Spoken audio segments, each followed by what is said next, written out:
নমস্কার সকলকে, চলে এসেছি নতুন আরেকটি ভিডিও নিয়ে। চলুন আজকের ভিডিও শুরু করা যাক। আজকে আমি করব চিলি সয়া। এখানে আমি সয়াগুলো একটু ফুটিয়ে নিচ্ছি, মানে একটু সিদ্ধ করে নিচ্ছি। সিদ্ধ করে ঠান্ডা জলে ভিজিয়ে তুলে জল ঝরিয়ে নেব। এখন আমি সয়াবিনের সঙ্গে মিশিয়ে নেব কর্নফ্লাওয়ার, আদা বাটা, রসুন বাটা, সয়া সস,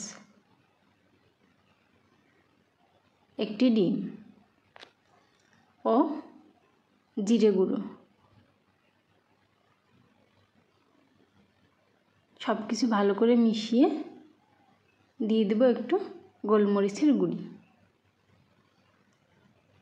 সব কিছু অনেক ভালোভাবে মিশিয়ে নিতে হবে। এখন আমি দিয়ে দিচ্ছি একটু লবণ আর একটু হলুদ দিয়েছিলাম।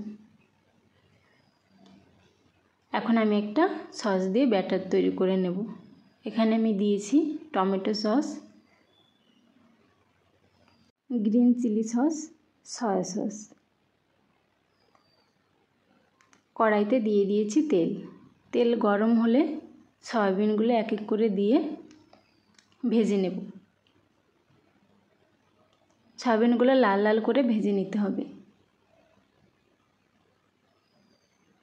বেশি ভাজা যাবে না। ভাজা হয়ে গেছে, এখন আমি নামিয়ে নেব।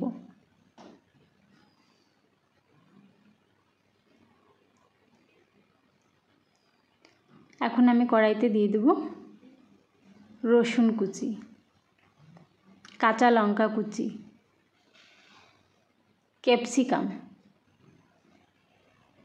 ক্যাপসিকাম আমি একটু ভালো করে ভেজে নেব।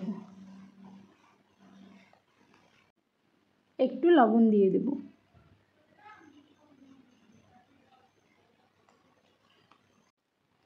সব কিছু নেড়ে চেড়ে দিয়ে দেব পেঁয়াজ। এখানে আমি ডুমো ডুমো করে পেঁয়াজ কেটে নিয়েছি, মানে একটি পেঁয়াজে 4 ভাগ করেছি, 4 ভাগ করে ছাড়িয়ে নিয়েছি। এখন একটু ঢেকে দেব যাতে ক্যাপসিকাম ও পেঁয়াজ ভালো সিদ্ধ হয়ে যায়। ভালো করে ভেজে নিতে হবে। এখন আমি বানিয়ে রাখা যে ব্যাটারটা বানিয়েছিলাম সস দিয়ে, সেটা দিয়ে দিচ্ছি। দিয়েছি একটু জল, ভালো করে ফুটিয়ে নেব। এখন ভেজে রাখা সয়াবিনগুলো দিয়ে দেব।